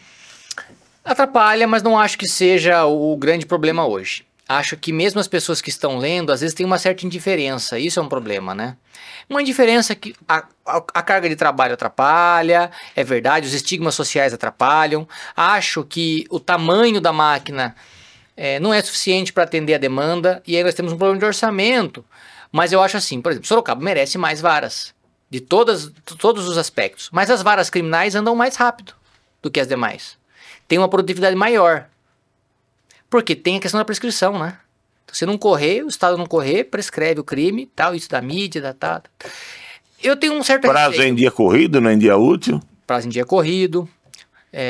Então as partes também correm mais, o Ministério Público é obrigado a correr mais com o criminal. Perceba a atenção que a gente dá para o criminal. Eu sou advogado criminalista. Então não quero que a justiça criminal deixe de ter esse prestígio. Mas eu tenho advogado isso fora dos tribunais, no sentido de que nós precisamos dar mais atenção às questões que não são criminais também. Então, um processo na vara de família que leva 1 ano e meio para solucionar guarda, pensão e visita é um crime. Você destrói uma família, e isso tem uma série de consequências para fora daquela questão inicial que são incalculáveis. E aonde que isso vai acabar no final da linha? No caminhão de lixo do Estado, que é o direito criminal. É um caminhão de lixo. Ele vai pegar tudo que sobrou, é o flagelo da sociedade, e aí nós vamos agora pensar numa solução. Você percebe, a gente sempre é atrasado. Nós estamos falando em resolver a questão do sistema prisional, porque ele tudo bem, em alguma medida, o começo do crime também. Mas em regra, a porta final. O sujeito já passou por todas as instâncias de controle informal, da igreja, a família, o emprego, depois ele não deu, ele foi para o Ministério Público, judiciário, condenado, presídio. Quer dizer, é a porta final. E a gente cuida pouco das portas de entrada. Então, se nós tivermos varas de família mais dinâmicas em maior número aqui em Sorocaba, eu tenho certeza que nós vamos diminuir em alguma medida os problemas de questão criminal. Não só os de violência doméstica, mas por quê? A família é a base de tudo. E, infelizmente, a nossa sociedade hoje está incapaz de fazer uma boa gestão da família. Nós temos uma crise. Talvez seja a revolução do modelo que está mudando. Talvez antigamente nós tínhamos uma questão aceita em que o homem era o chefe da família, isso não era questionado. Nós estamos passando por uma mudança nisso. Bom, os fatores são múltiplos, nós podemos discutir isso, mas a gente não pode ter uma discussão de guarda, pensão e visita que leva um ano. Um estudo psicológico, biopsicológico, como queira, multidisciplinar, para decidir se o pai tem direito de visita ou se a mãe tem direito de visita, e isso acontece dos dois lados, que demore 8 meses, 9 meses, 10 meses, não dá. Tem um imediatismo aí que é importante. Se um sujeito baleado, ou nem baleado, machucado, escoriado, é preso pela PM, antes de ir para a delegacia, precisa de atendimento médico, ele vai na UPA, ou ele vai no PH da Zona Leste, ele, por exemplo, que está cheia, ele é atendido na frente de todo mundo. A emergência criminal. Eu preciso passar ele, preciso passar o que o cidadão olha e fala, meu, eu tô aqui com uma virose lascada, explodindo, amanhã eu vou trabalhar. Sou um cidadão pagador de impostos. Antes eu tivesse então roubando, porque daí veja a mensagem que fica. Tá, então vou deixar o cara esperando lá, algemado, e o PM empenhado, não sei, acho que também não é a solução, mas veja, do jeito que tá, não tá legal. Não dá pra priorizar sempre o penal, então as varas criminais correm rápido. Tem o pessoal qualificado lá que faz, que acontece, tem os seus problemas, tem as suas mazelas, tem tudo. Mas a gente vê uma engrenagem que está girando com mais, no mínimo, mais velocidade. E no direito, muitas vezes, o que a gente precisa é de um juiz que decida. Não precisa pontes de Miranda. Não estou dizendo que nós temos que ter uma magistratura desqualificada. Pelo amor de Deus, alguém pode dizer que eu estou falando isso. Não é isso. Mas nós precisamos de juízes que decidam, porque se nenhum deles é o melhor do mundo e vai ter a solução perfeita. Até porque uma das partes vai ter que estar desagradada, né? Mas precisa um juiz que decida, que se eu não concordar eu vou para o tribunal e a coisa funcione, né? Uma coisa, o direito de família e o direito criminal, eu sempre falo que são direitos assim, são áreas um pouco mais complicadas. Quando a gente fala o direito contratual, empresarial, o tributário, você tem aí situações mais padrão, tá? Agora a família, cada problema de família é um problema. É sempre inflamado, né? Direito criminal, de família. E diferente, né? Um preso, a situação desse crime, desse homicídio é única. Diferente daquele. A investigação desse aqui é diferente dessa. Mas mesmo assim, nós temos algumas coisas que, principalmente na questão da jurisprudência, na questão do decidir, aí que tem alguns parâmetros que podem ser colocados. Aí eu sempre faço uma comparação com o direito americano que eu conheço. Tá? Conheço um pouco do direito inglês também, mas assim, lá nos Estados Unidos, eu sempre faço essa questão do direito criminal. Estados Unidos, você passou na rua, cuspiu na rua, e lá tem juiz municipal, juiz estadual e federal. Até o juiz municipal tem para coisas menores. Pegou a câmera, colocou ali, o cara fez tudo, viu, a polícia pegou, fez tudo. Você vai pagar uma multa X e vai cumprir 10 dias. Tá? Dependendo da cidade, né? Se eu passar com uma velocidade mais alta, alguma coisa, lá é bem mais restritivo, né? O cara matou, o Jay Simpson matou a mulher, todo mundo sabe que foi ele. Tá? Mas a polícia deu vaza. Velho, você matou tua mãe porque ela colocou ovo pra você. Você tá preso. Levou. Você leu os direitos dele? Isso é assim, ó. Não leu, não, então solta porque tirou um direito constitucional dele. Juiz lá, aí o pessoal pensa lá que é meio assim, né, costumeiro. Não, lá tem estatuto. E se você não segue o estatuto, juiz lá tem lá os defeitos deles também, tá? Pelo amor de Deus, tem muito defeito lá. Mas é quase como juiz de futebol. É a regra. Por isso lá, inclusive, tem muito júri, essas coisas. No Brasil, quando a gente fala, o STJ consegue julgar? Mentira, não consegue. Tá, e o pessoal até fala assim, ah não, olha, julgamos, cada juiz julgou 10 mil. Para de mentir. Sabe, mentira, não julgou, não existe. Dentro de um trabalho de 8, 10 horas por dia, nós já fizemos a conta. Tá? Inclusive, isso foi até, tem notícia sobre isso no UOL, o pessoal fala, pá, ele fala que leu, não leu, sabe? Então isso já é uma verdade, e as pessoas ainda não julgam, mentira, você não leu. Eu não sou um profundo conhecedor do direito americano, norte-americano, né, estadunidense, mas sei que lá tem diferenças muito sensíveis do nosso direito, sobretudo pela autonomia dos estados de legislar, né? Sim. É uma sociedade que tem uma cultura diferente da nossa, muito embora a gente beba muito da mesma fonte, somos todos ocidentais, temos preferências muito parecidas e tal, mas lá na Flórida, por exemplo, né, que é onde o brasileiro visita bastante, é o seguinte, você pulou no vizinho no terreno do cara, e parece que você tá armado, o cara mete bala em você. Bala, e vai ser absolvido. Isso. Aqui, assim, mesmo os mais conservadores aqui tem uma certa resistência. Eu acho que é um pouco de exagero. Isso. Né? Tudo bem. Agora, eu posso fazer uma comparação, por exemplo, com o direito italiano. Também não sou nenhum profundo conhecedor. Mas sei que a quantidade de juízes na Itália, que é um país nanico perto do Brasil, Sim. é muito maior do que no Brasil. Né? Tem cortes lá com 200... Olha, vou dar uma perspectiva para quem está ouvindo aqui. O Tribunal de Justiça tem cerca de, São Paulo, 300 e tantos desembargadores. Todos eles julgam questões que vão parar no STJ, que tem 33. Então, aí que eu quero chegar. É esse ponto. Esse ponto. Os Estados Unidos, tá? Lá, mesmo comparativamente falando, se entram com... Lá é um país subjúdice. Né? Lá é um país subjúdice. Se você abrir a lista telefônica, hoje não existe mais, você abrir a lista telefônica lá... mas tem os outdoors. É só advogado. Formado em Harvard, 10 milhões de indenização. Os programas, você liga a televisão lá, hoje é o show do juiz Jobbers, e ele faz julgamento. É meio doido isso. Só que é o seguinte, como eu falei, eles seguem lei. Então, o juiz de primeira instância, ele julga de acordo com lei, com precedentes, se entra 1 milhão de processos, mas esse 1 milhão de processos é resolvido no ano. Por quê? Porque se respeita precedentes. Brasil, aí que é um grande problema. Existem leis, existem precedentes, existem uma lei mesmo. Mas cada juiz julga de um jeito. Aí aquilo que começou dos 300 desembargadores vai para o STF. Não dá, não tem jeito. É difícil. Eu estou para ter uma aula com o Dr. Márcio Leme, que é um profundo estudioso dos precedentes no Brasil. Ele está se aprofundando nesse tema e me confidenciou que está preparando uma palestra. Estou louco para assistir, porque a gente tenta importar um sistema de precedentes aí, de vinculantes do direito estrangeiro, do direito inglês, do direito americano, e o nosso modelo acaba que não abrange, não alcança, né? Nós temos a súmula vinculante no Brasil, que é uma espécie de precedente de observância obrigatória por todos. Isso não solucionou a questão.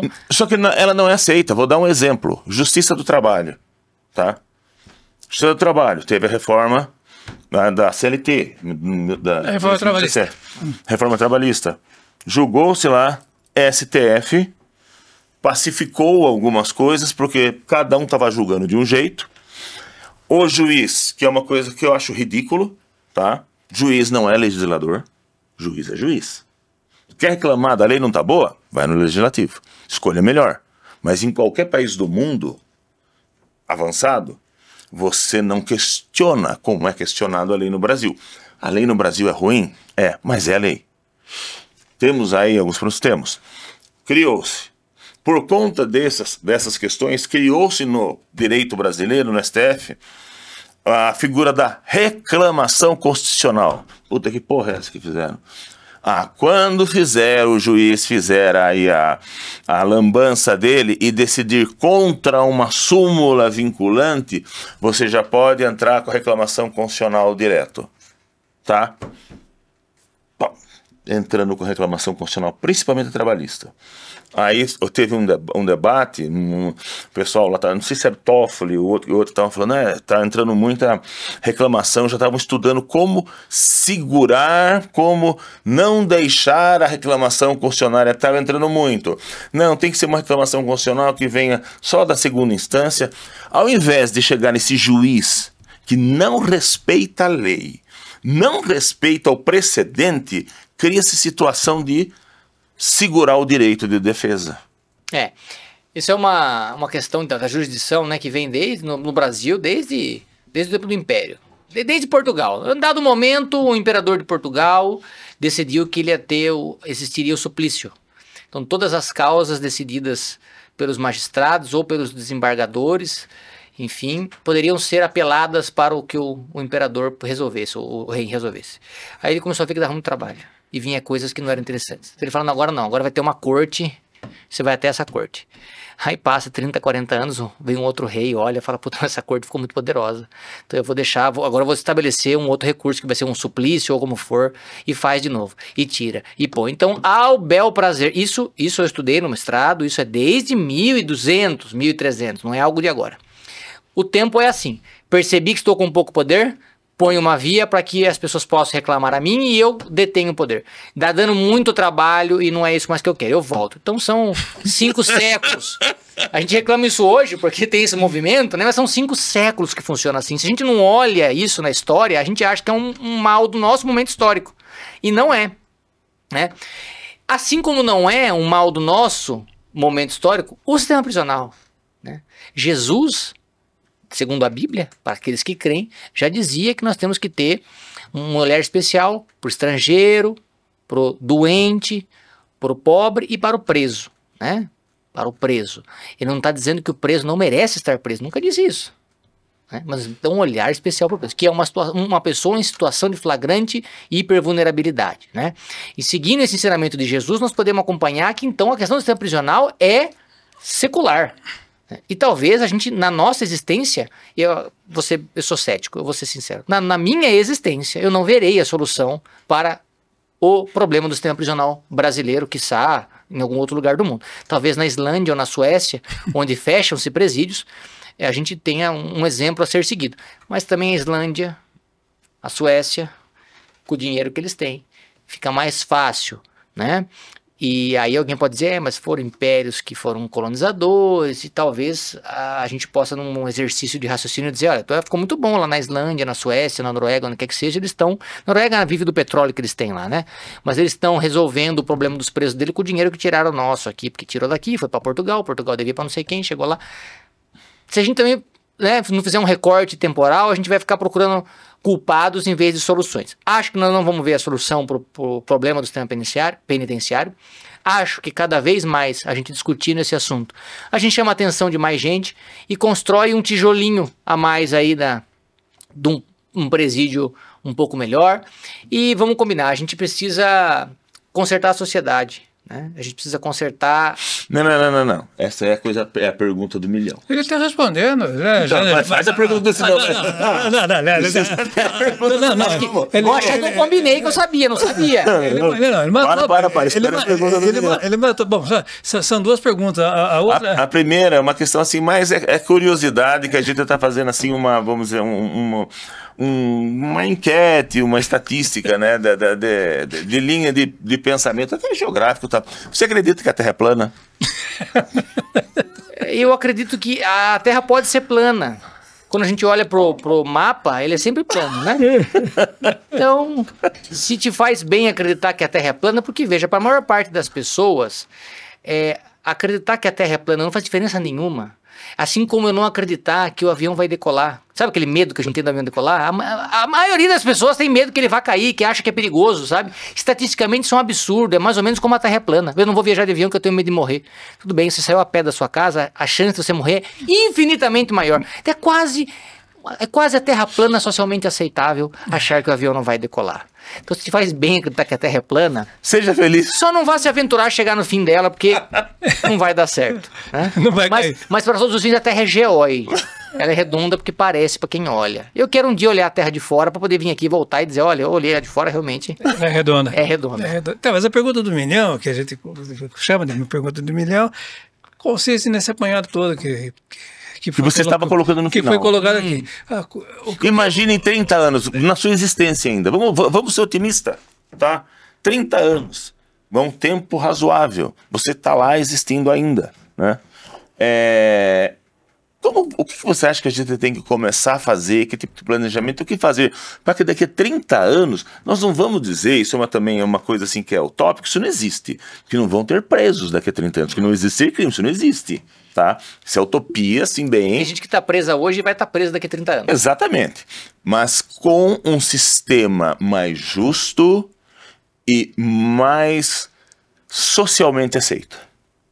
O que temos que fazer, começar a fazer hoje, para daqui a 30 anos chegarmos nesse ponto?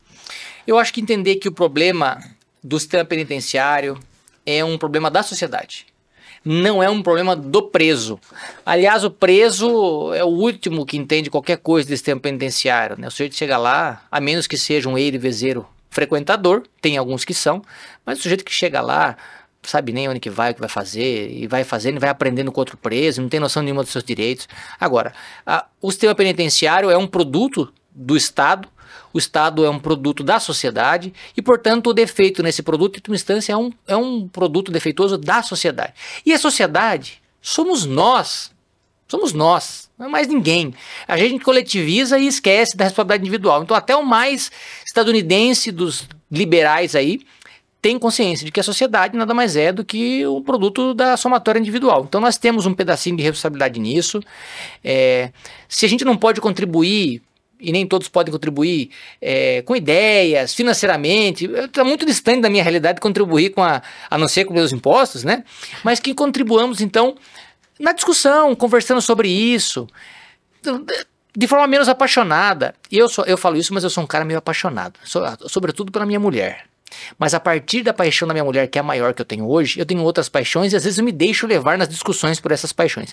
Mas acho que a discussão com um pouco menos de paixão, tentando entender o outro... Mais racionalidade. Racionalidade, conversar sobre isso, sobre esse e sobre outros problemas. É o caminho para a gente construir um lugar um pouco melhor. Lembrando que, sob a premissa de que iria construir um mundo melhor, personagens históricos cometeram as maiores atrocidades que o mundo já foi palco. Para falar um só, Hitler. Mais bem intencionados dos genocidas que nós conhecemos hoje, que a história conta. A ideia dele era construir um mundo melhor, só que ele achava que não podia ter negros, judeus, homossexuais, né? Mas a ideia dele era construir um mundo melhor. Então veja, o mundo ideal é um caminho sedutor para a gente cometer atrocidades. Vamos pensar no mundo melhor? O sistema penitenciário ideal, como você falou, utópico, né? Mas o sistema melhor, né? Onde a gente possa discutir o direito do preso, sem entender que o direito dele se sobrepõe ao meu, e não se sobrepõe mesmo, né? Mas só as pessoas discutindo isso sem paixão, porque hoje parece que não dá pra gente conversar qualquer coisa, a pessoa já vai, comunista, bolsonarista, entendeu? Vagabundo, maconheiro, ou então bolsominion, retardado, terraplanista, sabe? Essa adjetivação, e é um produto desse momento inflamado que nós estamos, impede uma discussão saudável. Falo isso porque tenho amigos em todos os espectros políticos que pensam de A a Z, e eu sou taxado por todos como aquele que pensa do espectro contrário do dele. Todos. Então para os leninistas marxistas eu sou um bolsonarista de carteirinha, para os bolsonaristas eu sou o esquerdola que participa da OAB, e eu tento sobreviver nesse ambiente, fazendo provocações saudáveis, né, para essas pessoas, e percebo que dá frutos, tá? Com certeza. As provocações saudáveis dão frutos. Eu acho que o caminho tá aí. Eu tenho assim, né, eu conheço também, eu transito aí nas duas situações, eu tento trabalhar e me dar bem com todos. É difícil. E não enlouquecer junto, né? Não enlouquecer, é difícil.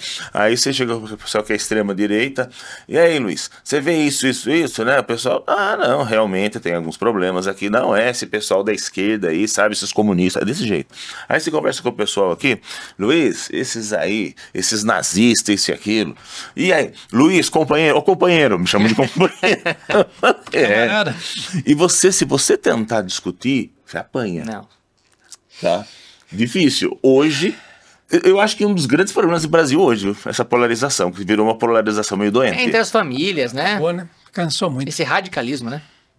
Bom, eu vou, antes de dar por encerrado, reparar uma injustiça aqui. Bom, primeiro que a gente não a citou, mas o Dr. Murilo fez a gentileza de expressar o carinho. Eu queria pedir para a doutora Beatriz vir aqui do lado dele um pouquinho. Doutora Beatriz também é advogada.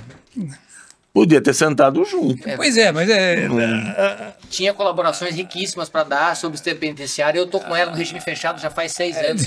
Sem previsão de progredir. Estou querendo ir para o RDD. É um bom detento? Segue a regra certinho, o boletim informativo disciplinar. Nunca foi para solitária, não precisou, toma banho de sol regularmente. Tá, então tá bom. Não precisou ir pro pau de arara. Então tá bom. Gente, como vocês viram, a gente teve aqui um painel muito rico, feliz e elucidativo sobre a questão do sistema prisional. Não seria diferente, a gente já saberia que ia ser assim mesmo, né? Então, doutor Murilo, a gente queria muito agradecer a sua presença, o privilégio de tê-lo conosco aqui, compartilhando tanto conhecimento. Dando uma aula. Foi uma conversa muito esclarecedora, não teve nada de densa, não se falou de ideologia. Como vocês veem, nem tudo aqui, ao contrário do que se diz aí, alguns poucos dizem, não me envolve polarização. Aqui não tem ninguém. Muito pelo contrário. Muito pelo contrário, certo? A gente só faz enquete da plana. Fora isso. Então a gente queria agradecer a sua participação, o privilégio de estar conosco aqui. Nós que somos colegas, o doutor Murilo é secretário-geral e eu tenho a honra de presidir a Comissão de Comunicação da 24ª Subseção. E uma coisa, seguindo o exemplo aqui do que o Zé está falando, nós convidando, nós temos problemas no Brasil, mas como bem colocou aí o nosso colaborador hoje, temos que ter bom senso, racionalidade. Ninguém vai resolver o problema de Brasil com radicalismo. Então, muito obrigado. Eu que agradeço o convite, o espaço, muito longe da aula, muito longe de qualquer coisa magistral nesse sentido, é um papo muito fluido, muito gostoso. Eu sou suspeito, eu gosto de uma prosa, eu gosto de uma conversa boa, e se tiver gente boa para conversar com um assunto bom, não faço nem questão de cerveja, viu? Água para mim basta. Pode convidar que eu gosto de conversar. Obrigado. Esse foi mais um episódio do podcast Bom Senso Brasil. Até a próxima.